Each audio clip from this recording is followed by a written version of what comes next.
കരൂർ ദുരന്തത്തിൽ മനം നൊന്ത TVK പ്രവർത്തകൻ ആത്മഹത്യ ചെയ്തു. അപകടത്തിന് പിന്നിൽ DMK നേതാവ് സെന്തിൽ ബാലാജിയാണെന്ന് ആരോപിക്കുന്ന ഒരു കുറിപ്പ് ഇയാളിൽ നിന്ന് കണ്ടെടുത്തിട്ടുണ്ട്. TVK അധ്യക്ഷൻ വിജയ്ക്കെതിരെ രൂക്ഷ വിമർശനവുമായി DMK MP കനിമൊഴി രംഗത്തെത്തി. വിഴുപ്പുറത്ത് ബ്രാഞ്ച് സെക്രട്ടറിയായ വി അയ്യപ്പനാണ് ആത്മഹത്യ ചെയ്തത്.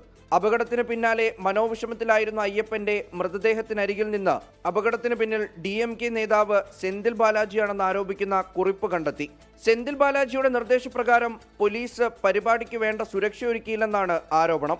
അതിനിടെ മനസാക്ഷിയില്ലാത്തതുകൊണ്ടാണ് വിജയ് അപകടശേഷം വേഗം ചെന്നൈയിലേക്ക് മടങ്ങിയതെന്ന് DMK MP കനിമൊഴി വിമർശിച്ചു.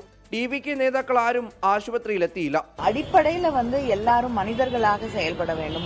இப்படிப்பட்ட ஒரு துயர நிகழ்வு நடக்கும் பொழுது நீங்க யாரு மேல நம்ம குற்றம் சுமத்துகிறோம் யாரு அப்படிங்கிறது நிச்சயமா வேறு விசாரணையிலே உண்மை வெளிவரும். முதலமைச்சர் தெளிவா சொல்லியிருக்காங்க, யார் மீது தவறு இருந்தாலும் നടപടിക്ക് എടുക്കപ്പെടും. യുവാക്കൾ തെരുവിലിറങ്ങി സർക്കാരിനെ താഴെ ഇറക്കുമെന്ന പ്രകോപന പരാമർശങ്ങൾ TVK നേതാവ് ആദവ് അർജുന എക്സിൽ പോസ്റ്റ് ചെയ്തിരുന്നു.